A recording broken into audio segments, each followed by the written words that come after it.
Bien, ahora quería hablar acerca de la política ferroviaria y estos nuevos proyectos que se vienen para Perú, que han sido anunciados por el presidente de la República en su mensaje a la nación por las fiestas patrias. Pero quería analizar un poco más acerca de la importancia del transporte ferroviario y reflexionar acerca de lo que debería ser una política ferroviaria en el Perú, y que la cual lamentablemente no hemos tenido sino hasta el siglo XIX, ¿no? El esfuerzo más serio por movilizar la logística en el Perú, la hemos a partir de ferrocarriles, la hemos tenido, pero en el siglo XIX, y luego lo que hemos hecho es poco a poco ir destruyendo este sistema de transportes, y hemos cedido muchas veces a la presión de la industria del transporte por camiones en las carreteras, ¿no? Lo cual considero que no tiene un sentido ni siquiera económico, no es lo que le conviene a la ciudadanía, a la sociedad, ¿no? Y lo voy a mostrar en unos minutos. Pero quería empezar este video eh, introduciendo un poco más acerca del tema ferroviario. En primer lugar, me alegra mucho que este tema esté en la agenda pública. Si nos podemos a pensar aquí, retroceder en el tiempo, hace unos años nadie hablaba de trenes, ¿no? Siempre lo que se hablaba era pues básicamente en muy esporádicas veces acerca del ferrocarril central, o quizás el dichoso tren eléctrico que no tenía cuándo terminar, pero nunca hemos visto como una posibilidad seria el transporte ferroviario para suplir la demanda de transporte o la demanda logística, ¿no? De bienes y personas, el transporte de bienes y personas a nivel nacional. Esto no lo hemos tenido antes. Ahora sí, me parece, en mi opinión, pienso que es porque se ha visto las ventajas que hay entre los sistemas de transporte. Por un lado tenemos el metro de Lima, ya con la línea uno totalmente implementada, y ahora, ¿no? Con una mejora bastante importante frente a los sistemas tradicionales de transporte, ¿no? Los buses, ¿no? Ni qué decir del sistema caótico, estas las combis, pero comparando con los corredores, el sistema de corredores, el CID o el metropolitano, pues hay un mundo de diferencia muy a favor del sistema metro, ¿no? De una línea de ferrocarril pesado de transporte urbano. Es muy superior a las ventajas que nos ofrece frente al transporte por buses. Y esto ha generado que la gente prefiera que en ciudades como Lima, por ejemplo, se prefiera como medio principal de transporte los metros, ¿no? Los trenes pesados urbanos. Eh, He estado analizando, he estado revisando alguna documentación acerca del sistema ferroviario. Me he remitido principalmente al plan ferroviario del Perú. Acá lo tengo. Acá está. Este es el famoso. Este es el famoso Plan Nacional Ferroviario, Plan Nacional de Desarrollo Ferroviario, que fue aprobado en marzo del 2016, ¿no? En realidad este plan había sido muchas veces postergado. En el Ministerio de Transporte siempre anunciaban que ya van a publicar, ya van a emitir este famoso plan ferroviario, y nunca tenían cuándo hacerlo, y bueno, no tuvieron mejor idea que hacerlo, que publicar este plan ferroviario ya a finales del gobierno de señor Humala, ¿no? Al final del gobierno anterior, ¿no? La fecha de publicación es marzo del 2016. Lo importante, lo interesante es que se está tomando por lo menos los lineamientos de este plan para continuar en los proyectos futuros, proyectos ferroviarios más allá de las líneas de metro, como por ejemplo el sistema de trenes de cercanías. Entonces, toda esta red de trenes de la costa ha sido descrita o introducida en este plan nacional de desarrollo ferroviario, ¿no? Hay análisis interesante acerca de la oferta y demanda, ¿no? Y los costos, aunque en el tema de los costos la verdad es que no es muy preciso este plan nacional ferroviario. Lamentablemente incluso eh, en las gráficas, en los datos que proponen acerca de los costos, no se precisa la moneda en la cual han hecho el análisis, ¿no? Los costos fijos y los costos variables, comparando con los costos que, por ejemplo, aquí están, los quiero mostrar. Acá está, ¿no? Voy a agrandar un poco. Esta es una comparación de los costos del transporte entre camión, ducto y ferrocarril, ¿no? En este caso se está comparando los costos fijos de operación y los costos variables de operación. Las unidades monetarias no queda claro cuáles son, porque si se fijan acá, pues se habla como de 1200, ¿no es cierto? O 1251.474.000, ¿no? 755, ¿qué cosa? Dólares, ¿no? Esto es un estudio que se hizo en Chile. En realidad me parece que esto está en pesos chilenos, ¿no? Entonces, por eso les decía que no era muy preciso. Entonces, esta imprecisión me ha llevado a explorar un poco más acerca de los costos de transporte y comparar los costos, por ejemplo, del camión, o los medios principales de transporte: camión, ferrocarril, cabotaje y el transporte aéreo, los aviones. No ha sido una tarea muy sencilla la de buscar estos costos. No hay mucha información, por lo menos pública. Me imagino que privada sí. Las agencias de transporte de muchos países creo que hacen estudios de este tipo, pero esta información no está disponible en la web, ¿no? Entonces, googleando un poco, he podido encontrar algo así como la estas curvas, que son el en donde se muestran, ¿no?, los costos fijos y costos variables, o lo que se denomina como punto de equilibrio, ¿no? Este es un análisis de punto de equilibrio que se hace, y lo interesante es que se comparan, pues, dos medios de transporte, ¿no? Y los que más nos interesa, el camión y el tren. Por ejemplo, acá, esta gráfica que está acá es de un blog, ¿no?, en donde hace un análisis acerca de los costos de transporte para biomasa, que conviene más, ¿no?, para mover biomasa, si por camión o por tren.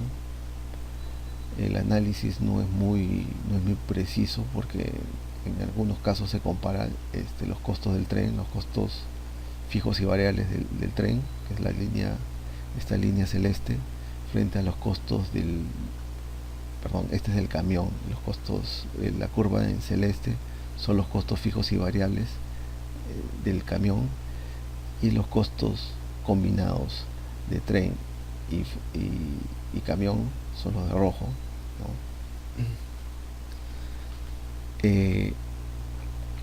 No es muy preciso, porque en realidad aquí hay una combinación de ambos, ¿no? Tren y camión. Pero digamos, las curvas varían de acuerdo a los años, ¿no? No es muy preciso.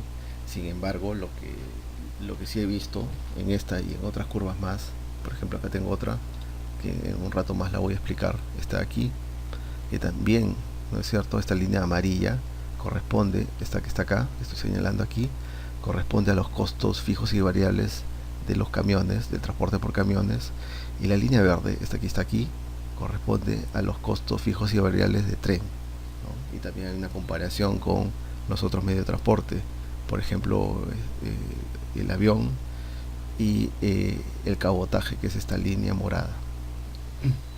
Entonces, aquí igual se muestran las curvas de punto de equilibrio para cada medio de transporte. Entonces acá podemos ver, ¿no?, cierta coincidencia, no exactamente los números, pero en lo que sí coinciden todas estas curvas, independientemente de la fuente, es que la, la orientación, la tendencia de las curvas, en el caso de la vía férrea, los trenes, tiene una, eh, se puede ver aquí, ¿no?, es más echada, ¿no?, tiene una pendiente menos pronunciada, ¿no?, que la curva de los camiones, que es mucho más pronunciada. En todos los casos se ve que en los tramos cortos y además como costo fijo, ¿no es cierto?, los costos fijos del transporte por camiones son mucho más bajos, ¿no? Son mucho más bajos que en el caso de los trenes, ¿no? Acá estamos viendo también lo mismo. Los costos fijos en el caso de camiones son mucho más bajos que los costos del tren.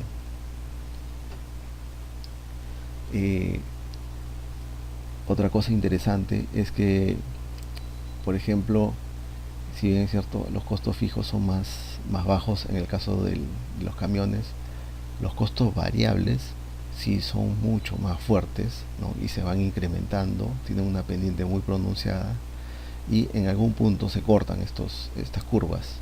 ¿Esto qué quiere decir? Por ejemplo aquí, ¿no?, en esta curva de acá, quiere decir que más o menos a los 100 kilómetros de distancia, más o menos a los 100 kilómetros de distancia, da igual en cuanto a costos, por lo menos costos de operación, el transporte sea por tren o sea por camión. Pero más allá de los 100 kilómetros, para distancias más largas de 100 kilómetros, ¿no?, se puede ver aquí que los costos de transporte por tren son inferiores a los costos de transporte por camión. Si vemos en la curva de este enlace es de un paper del Journal of Transport Literature del 2013, ¿no? Este es un artículo que ha sido publicado en una revista que es el Journal of Transport Literature, ¿no?, que está el volumen 7, número 3. Es una revista brasilera aparentemente porque dice Manaus y fue publicada en julio del 2013. Voy a dejar el enlace para que ustedes lo revisen. Aquí se puede dar cuenta de que ese punto de equilibrio, ¿no?, entre el transporte ferroviario y el transporte por camiones es a los 200 kilómetros. En la curva anterior, ese punto de equilibrio está más o menos a los 100 kilómetros. Digamos que está entre los 200 kilómetros. ¿Esto qué quiere decir? Ok, el punto de equilibrio es 200 kilómetros. ¿Esto qué quiere decir? Y esto es lo más importante de lo que quería comentar. Es que el transporte ferroviario le saca mucha ventaja, es mucho más conveniente, es económicamente más barato el transporte ferroviario que el transporte por camiones, ¿no? Entonces, en realidad Perú debería tener mucho más transporte ferroviario de lo que ya tiene. Porque para distancias de 200 kilómetros, es decir, si te quieres conectar, por ejemplo, Lima-Ica, que hay una distancia de creo que es como 300 kilómetros, no deberías hacerlo por carretera, por lo menos para transportar bienes, ¿no? Te sale mucho más económico hacerlo por tren, y así en muchos lados del Perú, muchas partes del Perú. Y lo que más me llama la atención es que, por ejemplo, en la carretera central, ¿no?, tenemos además el ferrocarril central andino. Este ferrocarril transporta básicamente bienes, ¿no? También estaba revisando aquí algunas cifras que están en el Plan Nacional de Desarrollo Ferroviario, ¿no? Esto es lo que transporta al año miles de toneladas el ferrocarril central andino. Se dan cuenta, transporta mucho ácido sulfúrico, concentrado de cobre, de plomo, pero principalmente zinc, ¿no? Aquí había hecho algunas gráficas, ¿no?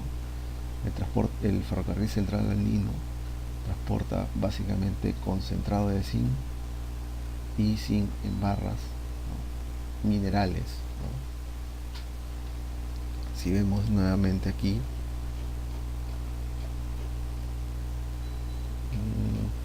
por aquí están los ingresos del ferrocarril central andino.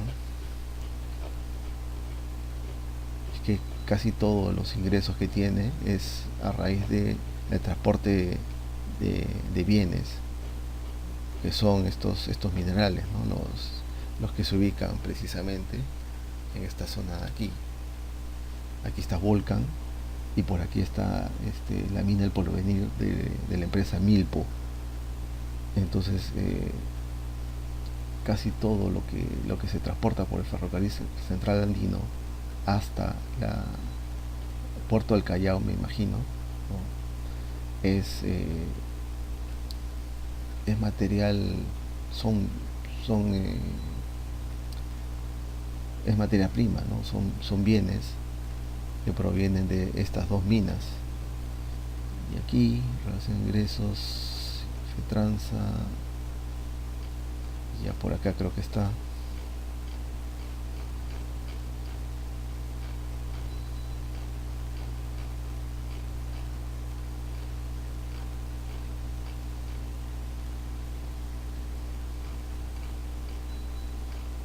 Porte de carga por aquí debe estar. Un momento, lo vamos a buscar.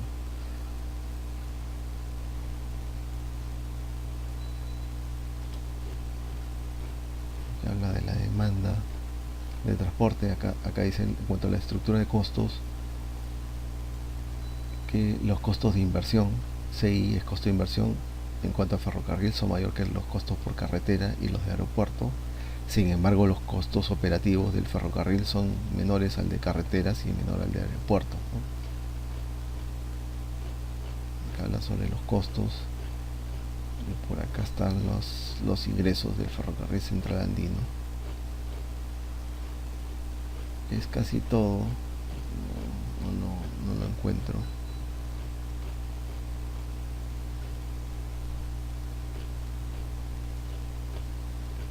Vamos a hacer una última búsqueda para explicar un poco, ¿no? Por qué considero de que debería potenciarse más bien ese nodo de Lima Pasco, pasando por Huancayo, porque además de recoger concentrados de zinc, concentrados de cobre, también se debería recoger pues los bienes que provienen de las chacras. No encuentro lamentablemente los ingresos, pero era evidente que casi todos los ingresos que tiene el ferrocarril central andino corresponden a su operación para las minas, ¿no? Bueno, no importa. Entonces una conclusión importante de lo que estoy diciendo es que para distancias de por lo menos 200 kilómetros es mucho más conveniente, es mucho más barato el transporte por ferrocarril. La pregunta es por qué no se ha impulsado el transporte por ferrocarril en el Perú si es más barato, ¿no? Es una de las cosas que no que, eh, que, que son raras de entender, no se pueden entender, y que lamentablemente nos generan sobrecostos, y esos sobrecostos los tenemos que pagar la sociedad, ¿no? Las empresas, las personas. Otro de los temas que quería conversar, ¿no? Respecto a los costos precisamente de transporte son los costos sociales. Aquí es un poco más difícil encontrar información, sin embargo lo he podido hacer. A ver si está por aquí. Sí, aquí está. Encontré este artículo, acá, es sobre los transportes, revisión de literatura sobre los costos de transporte, que es de una institución de Australia, me parece, sí, es de Australia. Esto se ha publicado recientemente, el 24 de abril de 2018, y tiene información interesante, importante, me parece. Lo más relevante, creo, que lo he estado analizando, es los costos, la estimación de los costos sociales por medio de transporte, ¿no? Entonces se compara, por ejemplo, la carretera, cuánto cuesta el transporte por carretera, cuáles son los costos sociales del tren, del cabotaje y del avión, ¿no? Entonces estos costos sociales están compuestos además, a su vez por los costos por accidentes, los costos por demoras y congestión producida en las autopistas o en las pistas, la contaminación atmosférica, la generación de gases de efecto invernadero y el ruido, ¿no? Acá está esa información, la he puesto aquí, ¿no? para trabajarla con mayor facilidad. Y que creen que el transporte por carretera es de lejos el más costoso en cuanto a costos sociales, ¿no es cierto? Y lo es porque entre otras cosas lo que genera son accidentes, y esto es evidente, esto lo vemos en la carretera central, cuántas muertes se producen al año, porque en esa carretera se transportan trailers, o perdón, esa carretera sirve para que la utilicen trailers, buses con pasajeros y autos particulares. Entonces hay muchas, además los caminos por los cuales tiene que recorrer hasta llegar por ejemplo, Pasco o Junín son tienen muchas curvas, ¿no? Y tienen, a su vez, hay muchos precipicios. Entonces eso genera un alto riesgo de que haya accidentes, y esas muertes, bueno, han sido costeadas aquí en este informe de esta organización canadiense, perdón, australiana, y han sido costeados, ¿no? Entonces el transporte por carreteras socialmente es más costoso, o tiene los mayores costos sociales, pero de lejos, ¿no? De lejos. En segundo lugar, pero con mucha distancia, está el tren, ¿no? Con una baja incidencia en cuanto a los accidentes, no genera congestión, una baja contaminación. Ojo que acá se está comparando este transporte por carretera frente a trenes de diésel. Entonces hay una contaminación, es cierto, pero es baja. Incluso esto puede bajar más si es que comparamos trenes eléctricos. Y en cuanto a los gases de efecto invernadero, también son muy bajos. Ahora, esto corresponde a estándares de países pues desarrollados, ¿no? Entonces ahí se utiliza no el diésel que se utiliza en Perú, sino un diésel más refinado, por eso que genera menos contaminación. Y en cuanto a ruido también, ¿no? Es mucho menor lo que el efecto que genera, ¿no? El costo social que genera. Entonces con mucha con mucha distancia, los mayores costos sociales corresponden a los costos de carreteras. Entonces tenemos dos conclusiones, ¿no? Dos hechos muy importantes, me parece, que deben ser considerados en cualquier política pública de desarrollo logístico del Perú, que es, número uno, para distancias de 200 kilómetros a más, es más conveniente realizar el transporte por trenes que por carreteras, ¿no? Es mucho más económico, y además el transporte por tren tiene unos costos sociales muy inferiores. La diferencia es muy significativa respecto a los costos sociales que generan los trenes con el transporte por carreteras. Entonces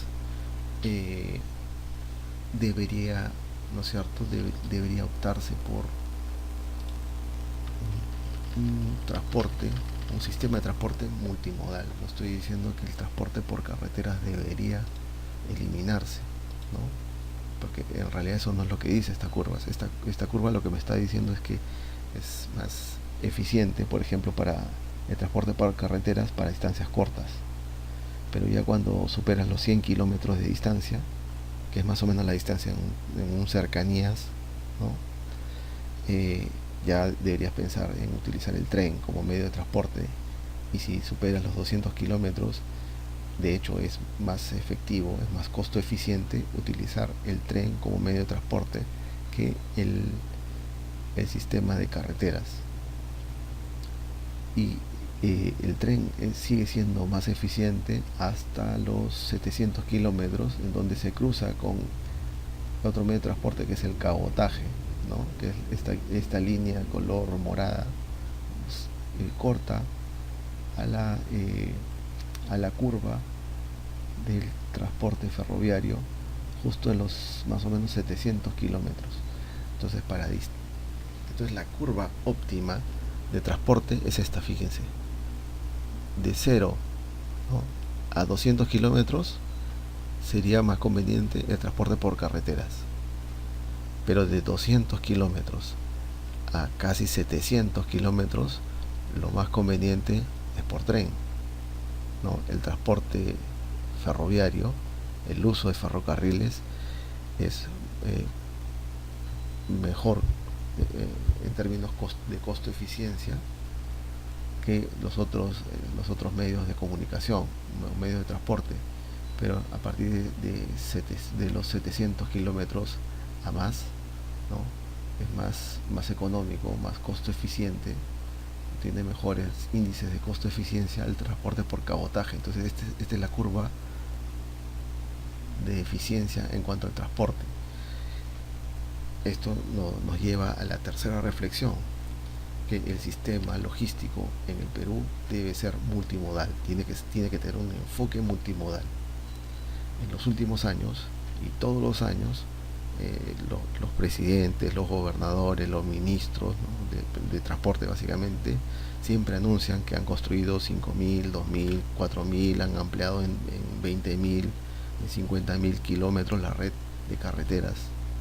Bueno, eso está bien, pero digamos, solamente estamos apuntando, ¿no es cierto?, a ser eficientes en estas distancias cortas. Pero ¿qué pasa con estos tramos más largos? No estamos trabajando de manera razonable, ¿no?, de manera óptima en términos económicos. Está bien construir carreteras. De hecho, hay una cartera de proyectos de carreteras que está impulsando el gobierno y que seguramente van a atender la conexión entre pueblos con distancias, me imagino que son parecidas a estas, ¿no? Pero cuando ya hablamos de distancias más largas, que es lo que corresponde al tren de la costa, ¿no?, son distancias de más de 200 kilómetros, ahí lo que se debe hacer son ferrocarriles. Eso me queda claro, y es lo que quiero que quede claro como conclusión, y es el motivo por el cual he decidido hacer este video y he decidido explicar esto. La política en cuanto a infraestructura logística en el Perú ha estado mal orientada por mucho tiempo, porque se ha dado prioridad a este pequeño tramo, ¿no?, que es donde se obtienen, digamos, pequeñas economías o economías de escala, pero a nivel reducido, a nivel focalizado, que es el transporte por carreteras. Sin embargo, se ha desatendido, ¿no?, el transporte ferroviario. Ahora también hay proyectos de impulsar los puertos. Hemos hablado un poco, no con un video precisamente, pero sí hemos hablado acerca del pueblo, de los puertos de Hilo y de Salaberry, ¿no?, que precisamente van a impulsar a ser más competitivo y a digamos,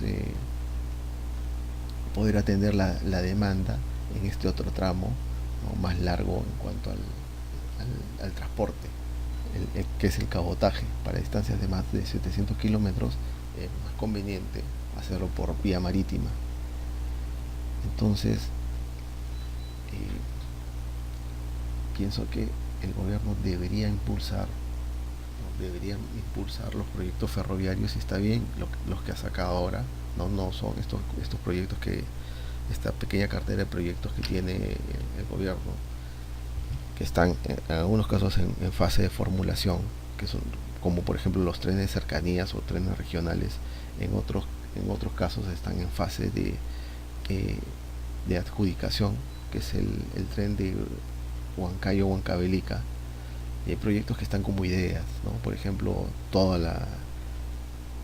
el tramo de trenes de la costa que no han sido atendidas en esta última eh, focalización que ha habido y que ha sido anunciado por el gobierno, ¿no? Que básicamente los ejes Lima-Ica y Trujillo-Chiclayo, esos sí están incluidos en la cartera, pero los que están como idea, por ejemplo, son los ejes Arequipa-Ica y Trujillo-Lima, ¿no?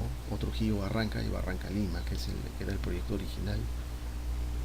Aparentemente el gobierno ha querido priorizar estos proyectos que son importantes, dándole una mirada descentralizadora, lo cual también me parece correcto. Y debido a que tenemos recursos limitados, se ha elegido estos dos tramos, ¿no? Estos dos ejes que son, repito, Lima-Ica y Trujillo-Chiclayo. Pero en realidad a lo que se apunta es a culminar toda la red de ferrocarriles de la costa y luego ir por eh, una conexión, enfocarse con la conexión de ciudades de la sierra con ciudades de la costa para obtener, digamos, una mejor articulación territorial en el Perú.